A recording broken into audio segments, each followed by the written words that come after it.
boom, boom, boom. Hello, thanks for coming out here on behalf of Republica and Music Pool Berlin. We want to talk about generative AI and the creator economy. Let me give you a little introduction what we will be talking about, and then we hop into the discussion. Before I introduce the panel, let me quickly read down some stuff. So today we want to talk about the impact of the latest development of artificial intelligence, generative AI, on the creator economy with a focus on the business, music business and culture. Just one number from a Forbes article that actually Moises shared earlier. So if you're talking about like the creator economy, there's like a $104.2 billion market. As said, like it's a Forbes number, so never mind. Both concepts, the AI and also the creator economy, are not new concepts and have been discussed in the music world for quite some time now. So what could be new, however, is the degree of upheaval on the entire system, because it can be assumed that Gen AI will not only create new possibilities for the production of music, but also how it is promoted, monetized, distributed within this creator economy, which is in the end the social internet as we know it. On the other hand, these new possibilities could also trigger a new run of artists and actually also influencers and prosumers into the creator economy. This might worsen the chances for professional musicians, because the more participants there are in this creator economy in the battle for attention, the smaller the pieces of the pie is there to be distributed in the end. But beyond the music production and business aspects, we also want to talk about socio-technological issues this development entails. We are talking about power relations, who owns the data, in other words, who has power over the training data or can generate it. This also includes the problem that data or AI systems are biased for various reasons and to some extent discriminate. The data complex also includes broader political issues, namely whether we as a society want to claim a kickback from the tech industry for ultimately using our data for their training models, especially with large language models. Then, of course, we can't get around the issue of sustainability, because AI technology consumes a lot of energy, and hardware is also a factor. But before we get into the societal issues, let's take a look at the new reality of music creators. I think Moises can explain very well, based on a project that he's currently implementing with 13 artists, including the artists present. Here, what profound changes Gen AI has on music production, and what new possibilities in collaboration will be possible in the future. But let's start with an introduction round to the panel. Moises created. He is the curator of this panel. He is currently in Reykjavik in Iceland. Hi, everybody. Good that he's here with us. Yeah. Thank you for everybody who's in the panel that I cannot see, the public, and thank you to Jessica and Renia for participating, and Eric for being the great moderator. So my name is Moises Horta Valenzuela, also known under the alias Exorcismos. I'm an artist, technologist, and musician based in Berlin, coming from Tijuana, Mexico. And my research currently investigates the possibilities of generative AI in both the creative aspect, but also questioning all these power relations and trying to critically engage with these technologies to, in a way, try to subvert the status quo of how artists can use them, not from a corporatist kind of view, but more from a like communal kind of view. So that's me. Okay, should we move on to Jessica? Do you want to make a quick introduction of what you do? Hi, everyone. I'm an artist, technologist, and writer. And I've been working with different types of technologies and with machine learning, particularly for the past 8 years. And my work is mostly in speech synthesis and music, but also led me to work more as a technologist on the policy level, and it has went through different stages. Mm-hmm. And Portrait XO, would you like to take over? Hi. Hello. Am I on? Oh, hi. I'm an artist, researcher, and technologist. I started my AI journey, I guess, in 2015 when I first got introduced to it through CJ Carr, who's one half of DataBots. So I've been engaging with different ways of using creative AI models for installations as well as in my songwriting and production process.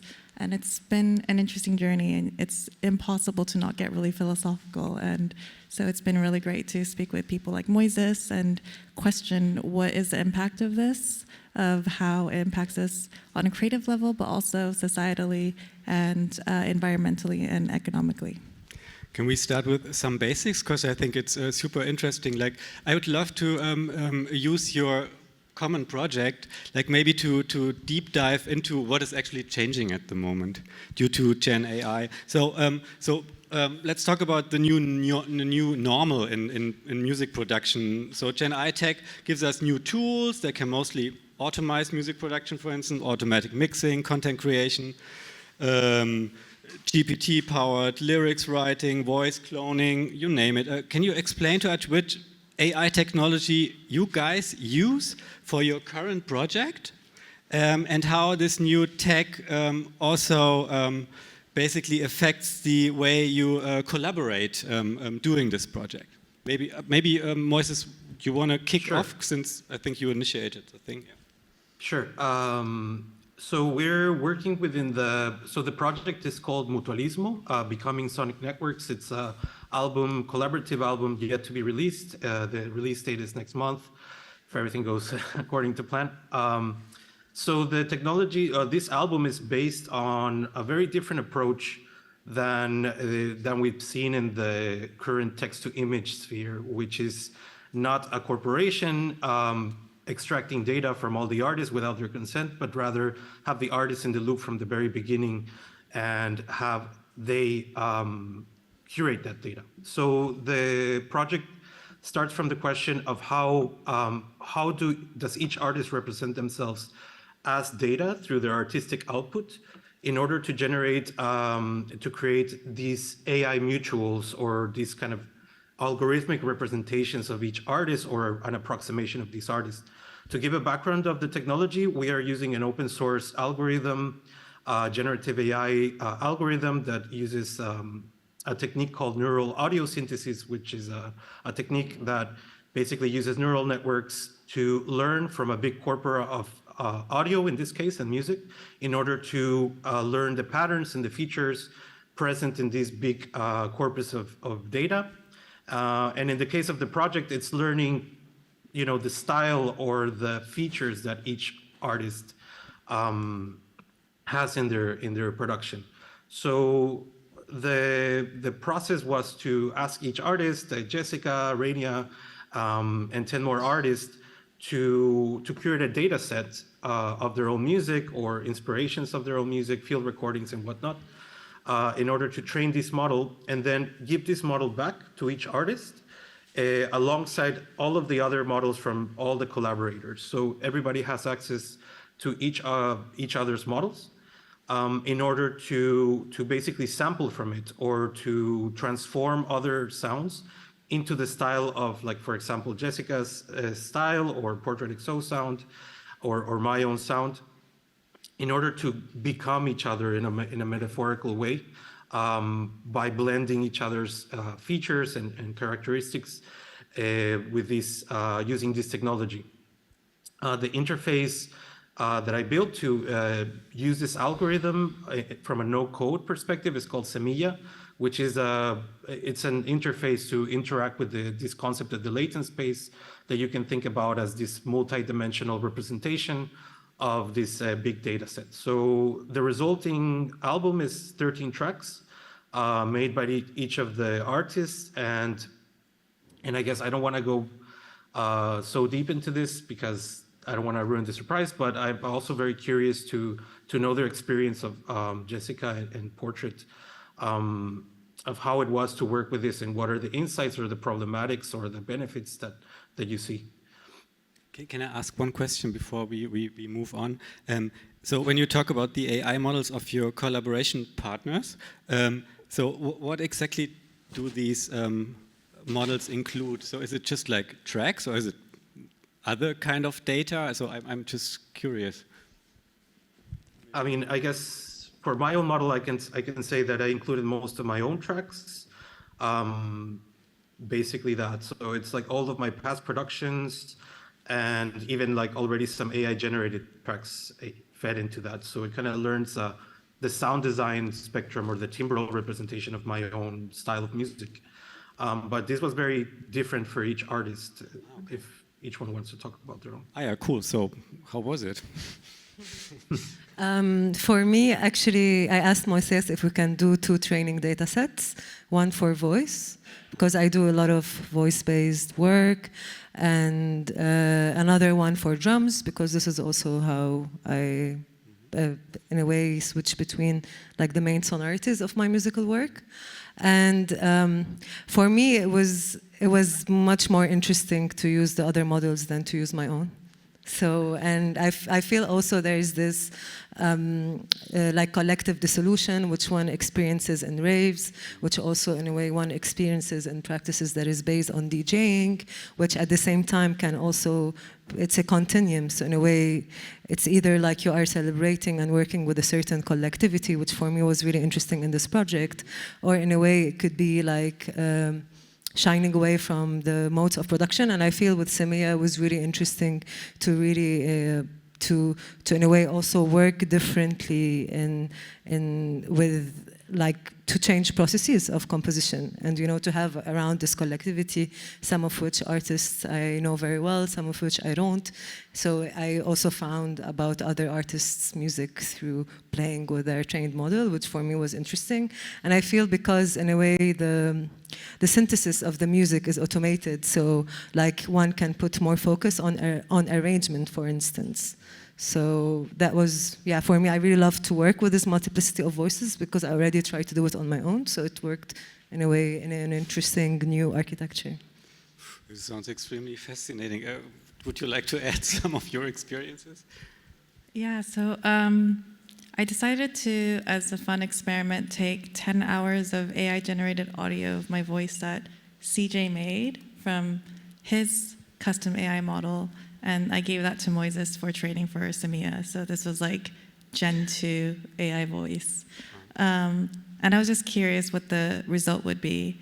And it was texturally really interesting, and it ended up being more, I guess, like legato melodies rather than some of the more like jumpy, lyrical and melodic stuff that I got from the first model that I had tried. So yeah, it's been a really fun experiment, and I would agree with Jessica, I really enjoyed the other people's models, like the more beat-heavy driven stuff. So it's been really fun to get to know how AI models resynthesize from different types of data sets.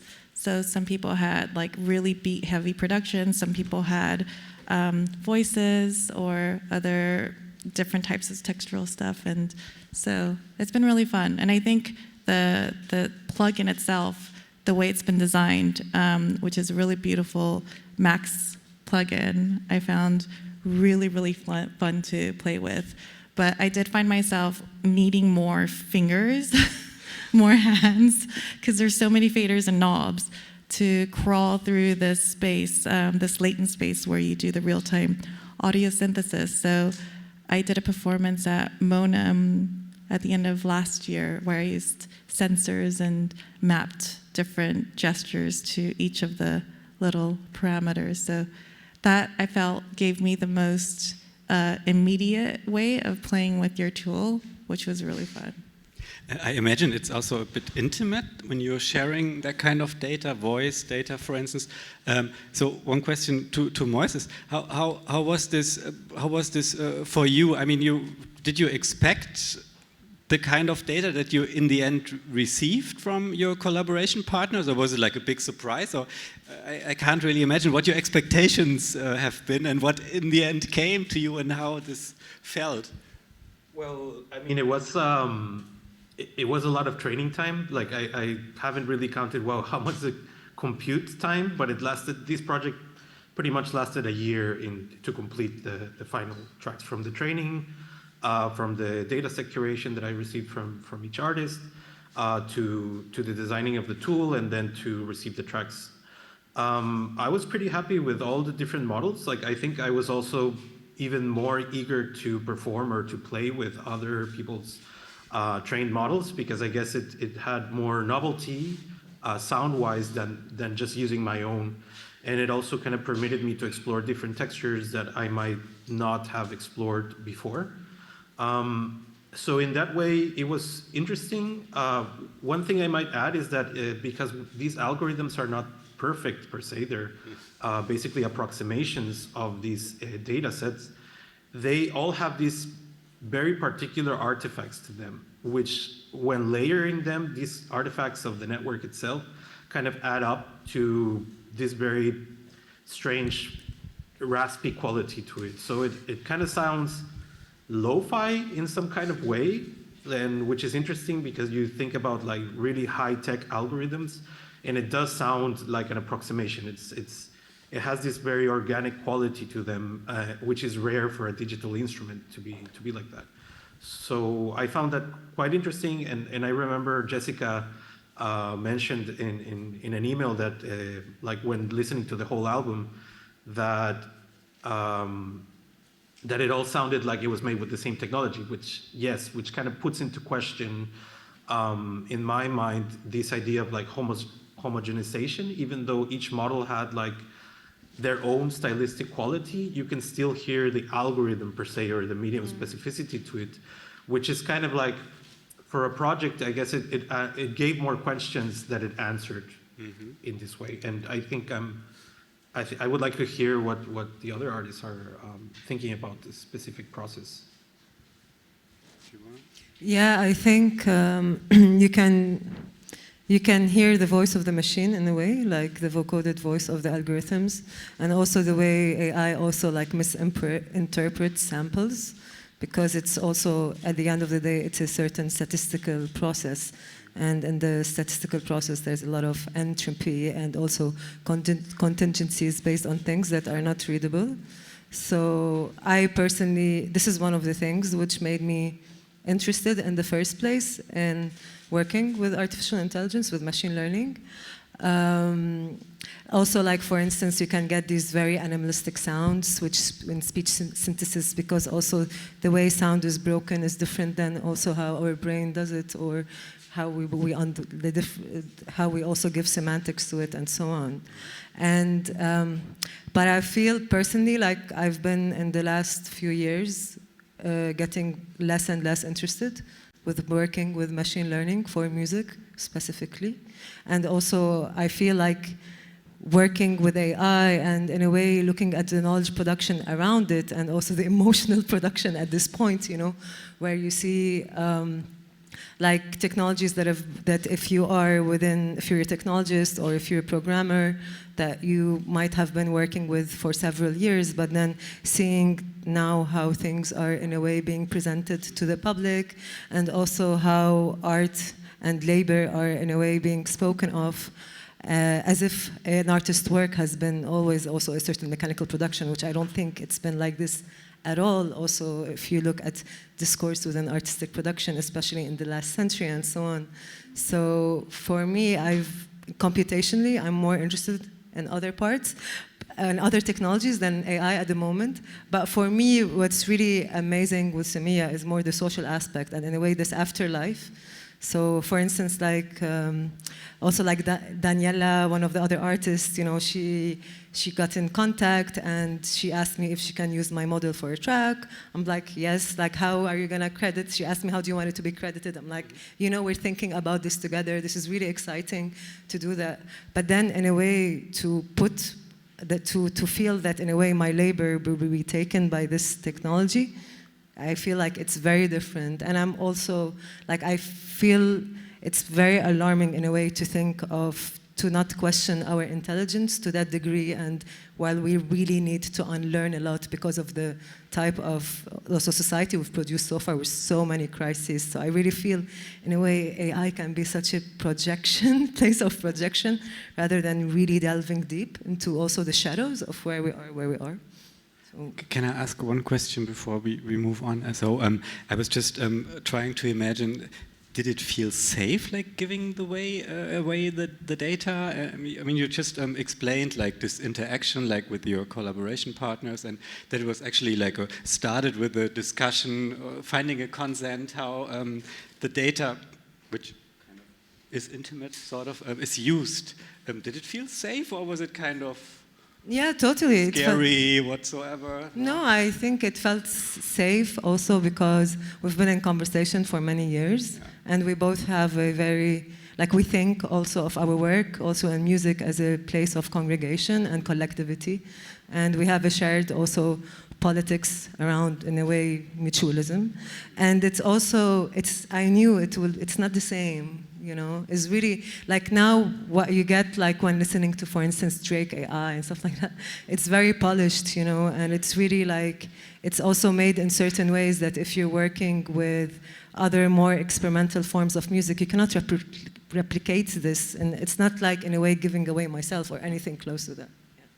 Yeah. Would you like to come back to Moise's question about like how this process felt for you? Or?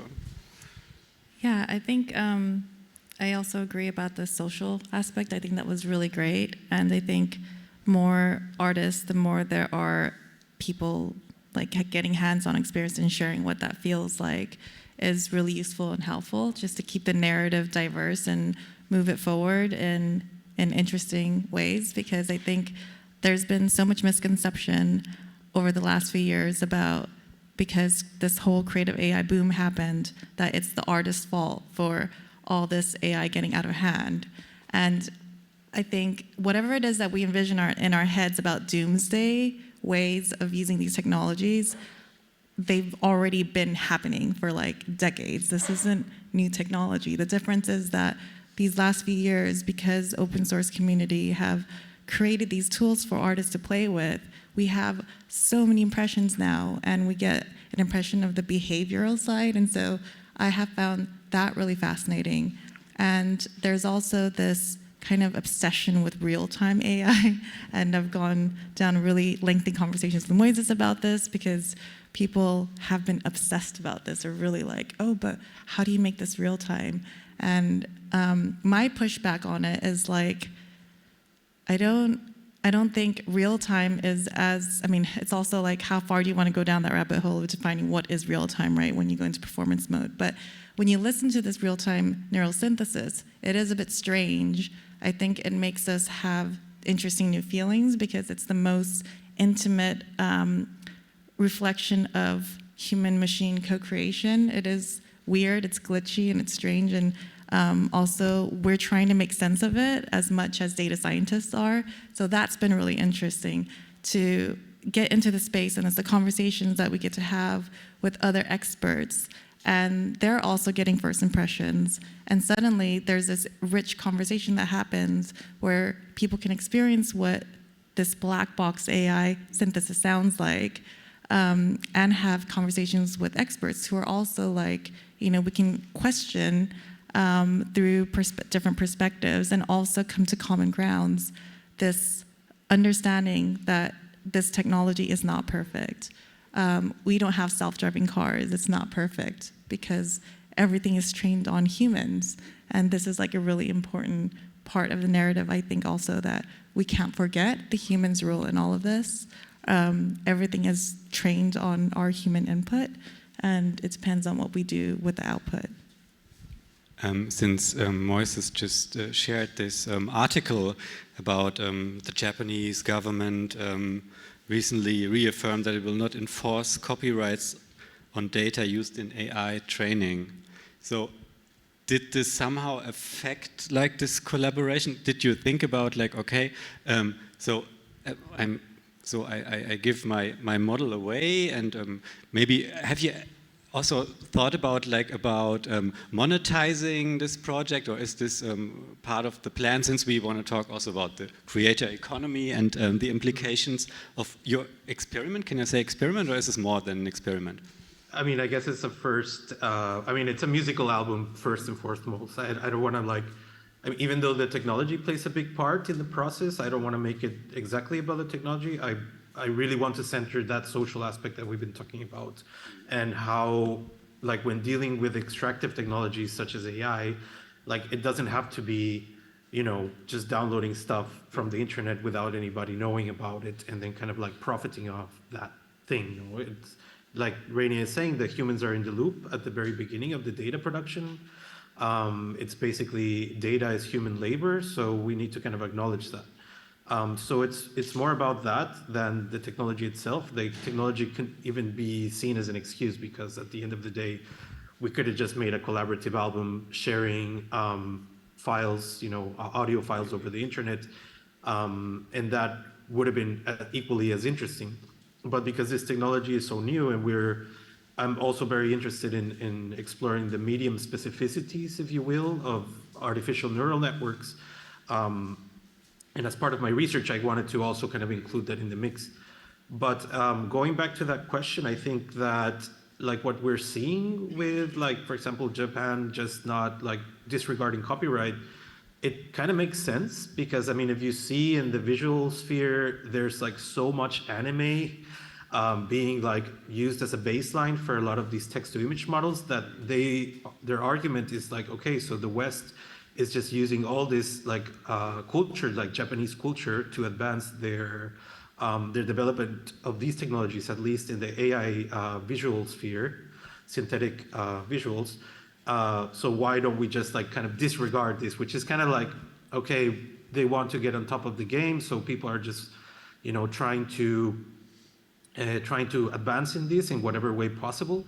But the flip side, or at least from what I read in this article, was that okay, so if it's fair game that the West is using anime or this huge cultural export from Japan, we're also going to use all this huge literary output from the West without giving that copyright back. So it just becomes in my view, this is a very kind of dangerous, slippery slope, because it just means that all the countries are just going to start disregarding copyright, which, I mean, as an experimental artist or as an artist in general, I agree completely with Jessica. I don't feel that if somebody is training on my music or my art pieces, I don't feel it's necessarily taking something away from me. It maybe is imitating some of my patterns in sound design or composition, but I don't see myself as that, I see myself as an artist that is constantly learning, constantly being informed by the real situation in which I'm living in. So I'm a little bit more permissive towards that, but I can totally understand that in very established industries that are dealing with very specific genres, this can be a very slippery slope towards the livelihood of artists and musicians. I think earlier we were talking about very functional music, or for example, sound alikes or commercial music, Foley production.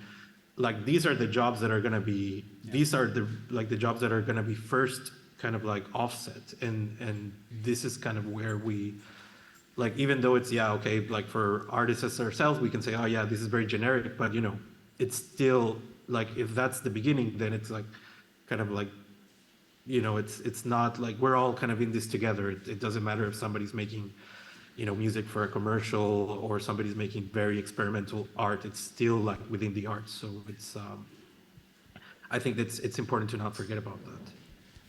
And would you say, I mean, actually one question that also, that was part of my initial question also. Did you beforehand talk about the aspect of a potential monetization of this project? Was this part of your discussion? I'm curious. Oh yeah, I totally offset that question. We did a small consent form, which kind of stated that after this project, we would kind of on a trust basis not be allowed to use each other's model. Each of these model of all of the artist models are kind of closed source. like when I shared Semilla, you actually have to click on a link to download the model directly from a repository, which after the project, I kind of like cut off. So if the plugin gets leaked somehow, there is some kind of like way to protect that it doesn't leak further. But I mean, this happens all the time. So I'm not really sure if this is like, people can just like share my model and that's, you know, it's bound to happen somehow. But I mean, it's kind of on a trust basis that we're not gonna, you know, try to monetize each other's model, because then it kind of like would totally defeat the purpose of the project, you know. What are your feelings about this aspect within the project and maybe also beyond? Because I think next step could be that we talk about like, could this be like this project also like a blueprint for, since we are talking about the creator economy for new business models somehow, but how do you feel about the, let's say, first of all, this monetization aspect with your personal data, so to speak? So I agree with what we did. It's like, no, it is not being monetized. And personally, like I feel it's been, I'm really worried of like the change of several parts of the discourse. In Web 3.0, I think we need a Web 4.0. And I think there's been also like very rudimentary principles and in a way portals and openings within the free software and the open source also communities. You know, there's been a lot of work on copy left or, you know, Creative Commons and so on. So in general, I am more for like collective attribution or like also turning certain privatized media into public property and thinking about when to do that with what and, you know. So I really don't see value as just monetized, but I'm also, for instance, with what the question before, with like Japan now removing all of the copyright. For me, I think this is also, in a way, it shows again how we have another sort of AI race, you know, arms race, space race thing, which is dangerous because already we are in a very crisis-ridden position in the world because of how, in a way, militarization and extraction ruling the economy. And within that, in an extractive economy, this creates dispossession for many people. And also this creates, like, kleptocracy, you know, and I feel like what happened with the corporate AI is just another techno-kleptocratic manifestation, you know, like stealing people's meat. You know, there was no, and this is what it was. So now, in a way, it becomes like a certain rule, because this is what, in a way, another country, you know, in the East as if needs to, you know, and I find this really, I find this quite faulty, because I feel like, hey, we need to go back and really return to really look into also the violence that humanism was made in the name of humanism, and there's peace also in the name of humanism. While also, if we look at the global economy, in some places in the world, more people are considered more human than others. You know, so I really think that we need to go deep into unlearning more rather than automating systems with like the very faulty systems that we have socially and technopolitically. So this is why I feel like there could be a lot of harm being exacerbated. But at the same time, I'm an artist who mostly, like, my work is very much based on live performance and sound installations where I get commissions to do that. So also my monetization model is not based on releasing. It's more based on live performance and coming together. So for me to say this is also easier than someone whose income stream is based on releasing, for instance. How does that feel for you? I guess if there's a few things that I learned about open source culture that I really love and admire is this community, this global community that works in a way where someone contributes the piece of code, someone else contributes on top of it. And there's this momentum that happens because of the nature of it. And everyone's just kind of in it with this kind of like co-creative, collaborative reason for doing things, not necessarily for monetization initially. And I think there's part of that that needs to stay vital. At the same time, I think I like the idea of everyone being incentivized for their labor. So we're kind of already seeing that happen now, where like Grimes had a press not long ago about people who use her AI voice sharing royalties. So I think something like that could be nice way of just incentivizing everyone for their time, data, labor, and however people use it. And I think everyone who decides to go that direction it's gonna be up to each artist to decide what those splits look like. It's something that I've been very conscientious of, especially once I started getting into the Web3 space, which is also an interesting space on the topic of copyright. But I think that's also like for another long discussions. But yeah, I think in general, I always encourage artists to at least understand the technologies, but the best way to understand them is to actually get their hands in them and play with some of these tools, because I think one of the dangers that we have been experiencing are speculative opinions, and I've had to personally make sure to filter out speculative opinions, because when people are very much like anti against technology without fully understanding them, then there's also danger in that for important decisions and such. So I'm always up for healthy debates and constructive conversations, and I just think it's really important to have really constructive experiential conversations about this. And coming back to Moises, because basically you laid your finger on the creator economy. So we just talked about you dropped Grimes, for instance. I mean, is there anything in your minds, like talking apart from more societal or collective models to basically generate a kickback to the public or to the general for the data that they basically gave into these models? So do you have other models in mind that could actually work within this creator economy ecosystem? Well, I mean, I guess as a musician, we've seen like when we started seeing peer-to-peer networks, there was like Napster and these like file sharing. There was like immediately there was like the I don't know, the iTunes model, right? Where you sell a song and you get like, you know, a percentage of that, and each song has this kind of like $1 value. That was kind of like at the beginning what was kind of like set for artists, and artists get like a cut from that, you know? And then you have the Spotify model, which is obviously not working because artists, especially independent artists, are not really getting compensated what it's like fair to be compensated per stream. Because right now we pass from like a download to own or download to kind of like reproduce music to a stream-based model, which is, you know, not really working. You don't really earn money unless you're a hyper famous artist or one of your tracks gets viral for some reason on TikTok, and then you're earning like millions and millions of streams, and then you see kind of a benefit.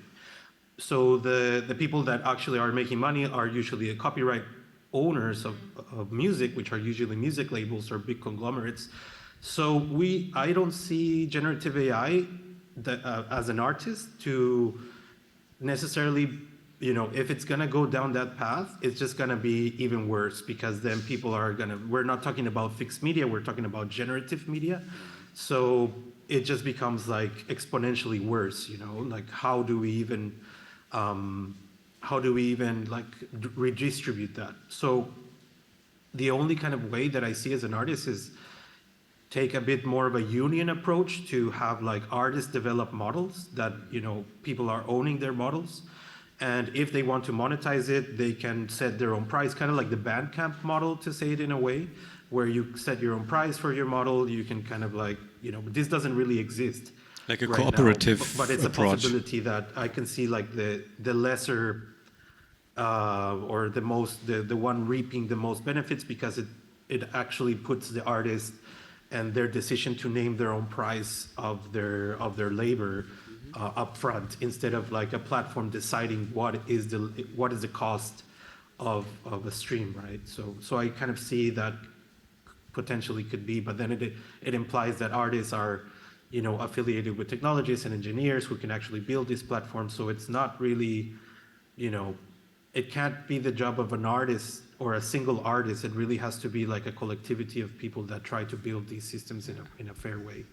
So last year we sat here with Matt Dryhurst, for instance, and we said like we want to dream a Web3 for the music system, and what I just heard was also like you basically said that like a cooperative approach could be an interesting solution, and this was basically also like part of the outcome when we talked about this Web3 dreaming thing.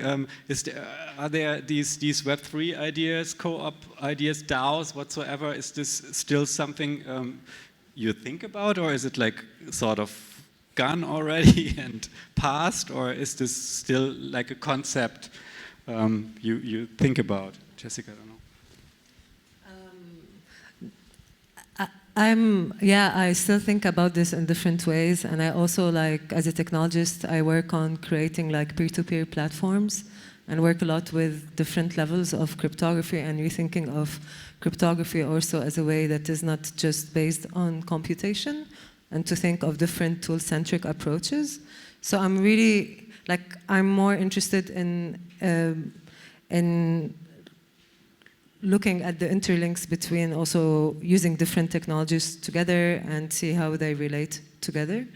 I think what Moises proposed could be interesting for some artists. Like, for instance, like you can create a model with a generative song that can change based on certain parameters that are linked to something else.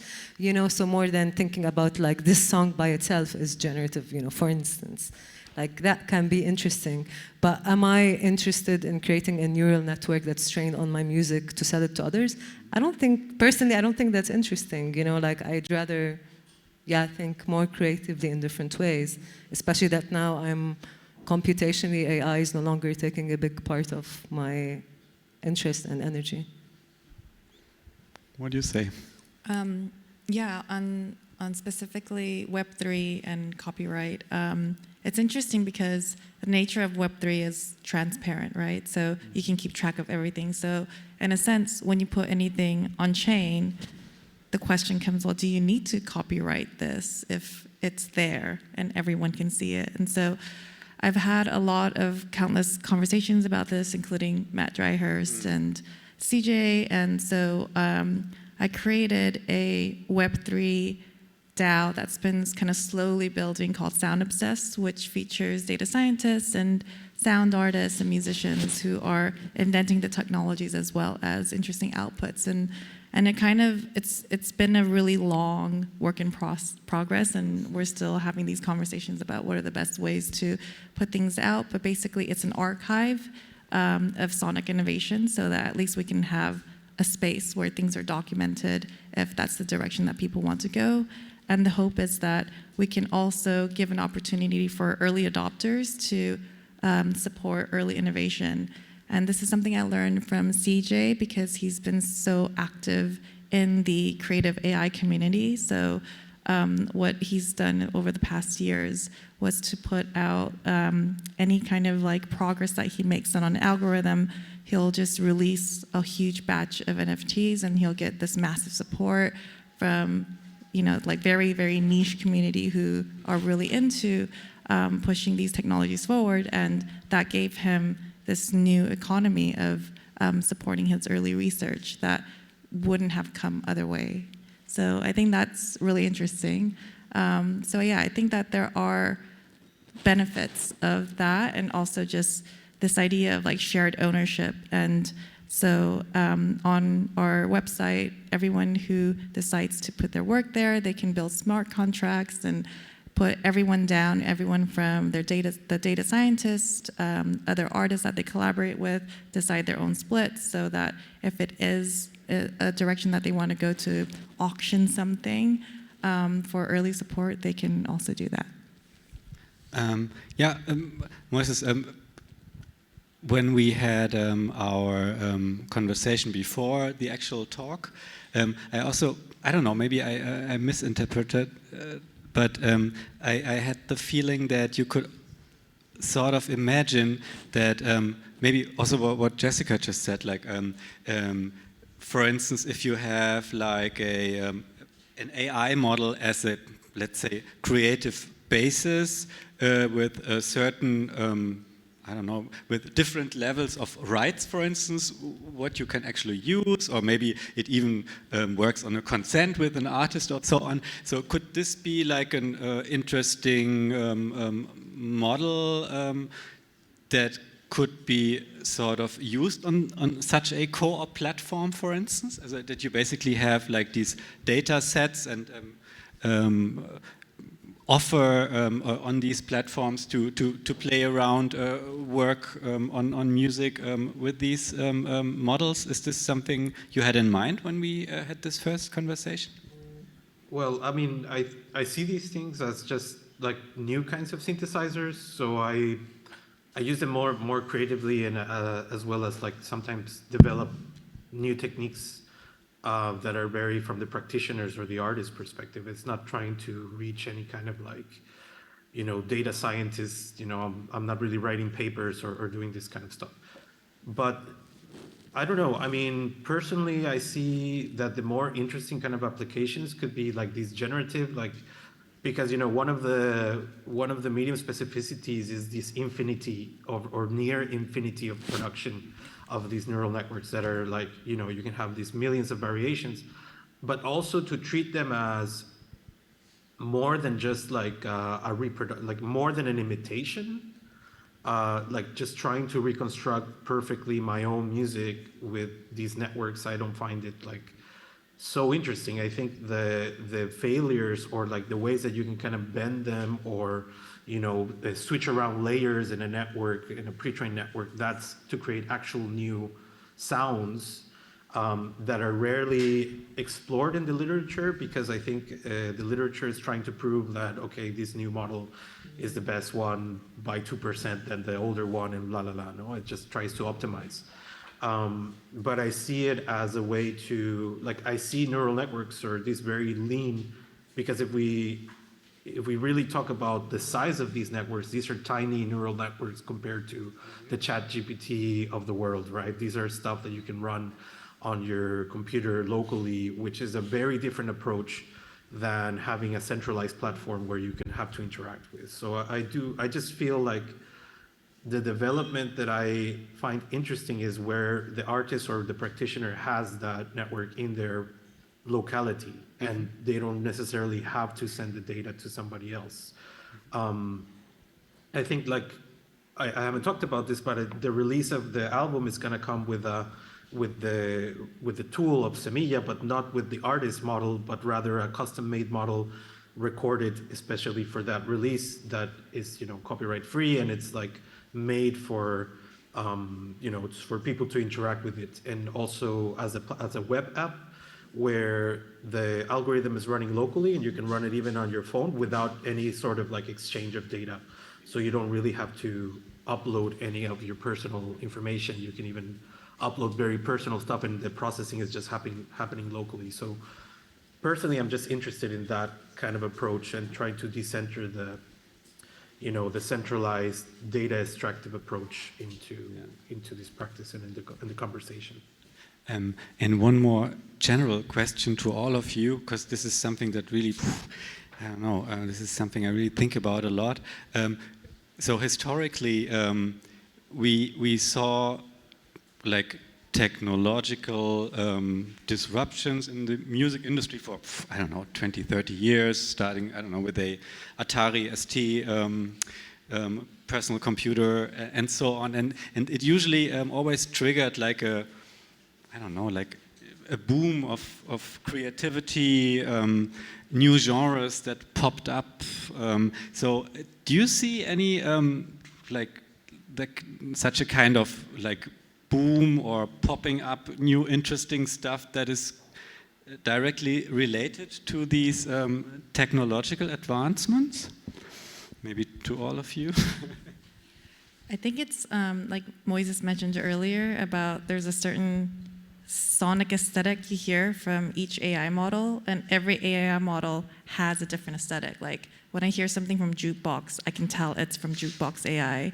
When it's sample RNN, it has its own like specific artifacts in the way it morphs. And then we have Moises' model, and once I got through everyone's models, there was a certain shared, like mushy sonic aesthetic.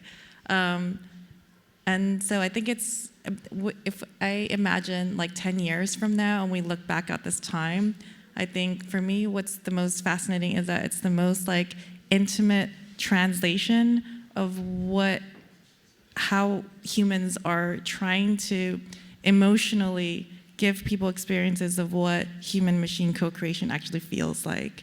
And for me, it's like music making, whether it's an installation or a personal piece of music, it's always an emotional translation of whatever it is that I'm trying to communicate. So I think that's where it's been, just from a sound design perspective, it's been really inspiring. And I don't necessarily just use AI in my music productions or installations or anything, but it's become a really interesting way of just communicating these feelings I've never felt before, because I'm hearing these strange ways like, oh, this is what generative AI sounds like based on my work. And it's an interesting journey that's been helpful, I think, for my own like emotional catharsis. I don't know. Okay, so you'd rather strengthen like the collaborative, let's say, aspect of new advancements within this technology. Would you say this is like a focus for you, or did I get this right? Yeah, I guess like I'm always looking for interesting sounds. So from just a sound design perspective, it's been really, really fun. And I used my voice purposely because I was curious when I first started with CJ on his model. I wanted to find out if this AI model was smart enough to generate lyrics and melodies. And of this 10 hours of data set, it was like 5 to 10% of it provided these like small little glitches of like 3-5 seconds of words and melodies, and also sung in strange ways that combine techniques and stuff. So I did it because I was curious about these things, and in the end, just to question, how is this enhancing my own songwriting process? How is it making me think differently, create differently? And I guess I was kind of tired of my own patterns, so it's been fun for that process. But I always like to also point out that to get really pleasing results is also up to the artist, and it doesn't take away a role. If anything, it added on new roles of like going through a ton of data and still going through like the inspirational moments that I wanted to like create something from that I could make something meaningful. So it's been, I think that's the important part, is just to focus on the ways that it enhances skills and it doesn't take away from it. Because in the end, like, we're the directors, we're not on the passenger seat of this whole journey. Can I pass this on to you? Like, as said, like, I was also like super curious. Do you have this moment where it's like, okay, something is happening or something is popping up, but also maybe on a very personal level? I don't know. I just want to give it. Yeah, maybe I'll answer to your question first about like whether there are like new genres or there's like new similarities, like you had, for instance, when you had like the first 303, 808 and stuff. Personally, I feel with AI, because it's very much, I feel like its non-academic use is still like recent, and because as a medium by itself is very much based also on being trained on old already produced media. So I've seen like a lot of work also like by artists who usually work more conceptually, basing their work also on mimicry, which was something, for instance, that data scientists who are trying to use machine learning for music or video or multimodal stuff would do without having done any art necessarily. So I'm still like, I haven't yet in a way, really see something revolutionary, in my opinion, so far. In my opinion, that really, felt like a new tool that would produce sounds that couldn't have been produced otherwise. I do agree with how, in a way, different also AI platforms and also using different neural networks would produce a different texture because of how the encoding is made. But I don't think it's like a genre or anti-genre, if you want, there's no this meta-genre or whatever that I, have seen so far. Moises, maybe before we open up to for the last 5 minutes or so. Oh yeah. Did you have this moment? I mean, I think if it happens, I've yet to hear it because we're still stuck in this kind of imitation. I mean, I don't want to I really like the productions that you did for the album, like Jessica and Rania, because it really, I think the approaches that a lot of the artists took were just to play with the tool in real time and not really compose so much. And this was kind of like a flow that I haven't really heard. I don't know if I would call it a genre or a sub-genre. It's just kind of like an aesthetic that is emerging from the tool kind of naturally and kind of like the way the artist is using it. And if it happens, I don't think it's going to happen in Europe, to be quite honest. That's just how it is, I think if it happens, it's just going to be somebody not in the centers or the cultural capitals of the Western world, using these technologies or misusing these technologies and to create something completely new and revolutionary. It's definitely, most probably not going to happen here. Just to put it in a very simple way, and just to kind of remember that Fruity Loops as this kind of DAW is very easy to use as a software to interact with the machine and create electronic music. It's based on the easiness of using it. So until we kind of go beyond having this code-based, very complex interfaces to use these generative neural networks, it's going to be very hard because then the barrier to entry is going to be quite hard. So it has to be as easy as possible and as accessible as possible for artists to use it. That's currently my take on it. I still haven't to be quite honest, I don't see AI wave, or whatever, AI core, whatever you want to call it, genre emerge beyond the imitation games that we're seeing of AI Drake and stuff like that, which is novel and it's wow, it has this kind of wow thing, but it's not new per se. It's kind of we're just reinforcing the past. We're not kind of breaking into something. But that's, I think, something that kind of is part of a wider thing happening in the Western world, where there is this kind of we still, this slow cancellation of the future where we're always trying to go to the past to kind of feel safe or whatever. And this is happening in pop and more established art forms. It's very rare that artists really take these kind of risks, and understandably so, because it's maybe not so in line with the capitalist system that we're currently in. Okay, I like this as sort of a closure before we open up to the audience. So I'd love to, just ask you guys. You followed the discussion. Do you have questions to the guys? I see. Warte mal, ich kann dir einfach ein Mikro. Ach so, ja. Wenn es dir nichts ausmacht, if you don't mind. Hey, should I be quick? Maybe I didn't see hands behind me. First of all, thank you very much for this super interesting discussion.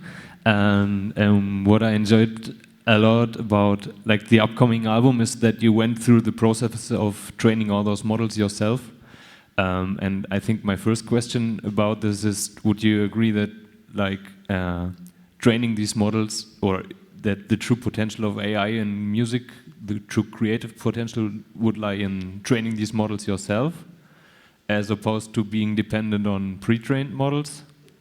And I guess second question, among the algorithms you used, training those models, why would you end up using the one you used for this project or which are the benefits, and maybe for someone who's not really into hard coding or which algorithm would you maybe recommend to get started with training your own models? That goes to whoever wants to answer. I think I'd like to try training my original singing vocals as a data set, because training the AI generated audio, I think, may have made the second, like Gen 2 version really blurry. And I would love to also, I have so many questions for both Moises and CJ. So one of the things that I did find very revolutionary about the first experiment I did with CJ's sample RNN model was the 5 to 10% of the audio that was that gave lyrics and melodies, and also strange vocal techniques or the hair-raising moments. And that was also what validated this for me, was having conversations with two other artists who also provided their data sets. And one was a drummer and another was a beatboxer. And they both found really interesting outcomes where they heard the AI resynthesize different patterns of themselves in a way that they wouldn't do. And that took them in a new direction. And one of them was a drummer from Silverstein. They've been drumming for like decades. And they found some of these patterns were so inspiring that they would chop them up, and then it would push them to play a little differently. And I think this is where technology can be really helpful and inspiring and interesting if it pushes us, you know, and it doesn't like necessarily take away our skills. Anyone who wants to add something? Yeah, I think for sure training your own data sets and creating your own data sets and training your own neural networks is a very different process than working with platforms. And for me, this is what has always been interesting, because this is what I started doing from the beginning. And it's a lot of work, you know, and, you know, like there is so much less alienation, and in a way, it's more demystified than what you would get, for instance, with like more like platform AI today. So I feel for sure like this is, in my opinion, also a much more interesting track to take and more exciting. So I already know a lot of artists who do that, and I would hope that actually with more like AI getting more corporate, that actually more people would do that if they want to work with AI. So guys, I'm afraid we're running out of time. I mean, this time flies, especially in these super interesting conversations that we have here. So maybe I just do a little outro. So first of all, thank you very much, Moises, for curating this thing here and getting these wonderful people on stage. Thank you. And of course, I also want to thank Andrea from Music Pool, and also Kirsten, who's sitting here, like for hosting this wonderful session. And so we also gonna meet afterwards, and we gonna also play some records, actually, vinyl records on the beach later on. So please feel free to join us. Would be fantastic. And yeah, once again, thanks Publica for everything, and thank you all for this wonderful conversation. Thank you. Thank you. Thank you, everybody.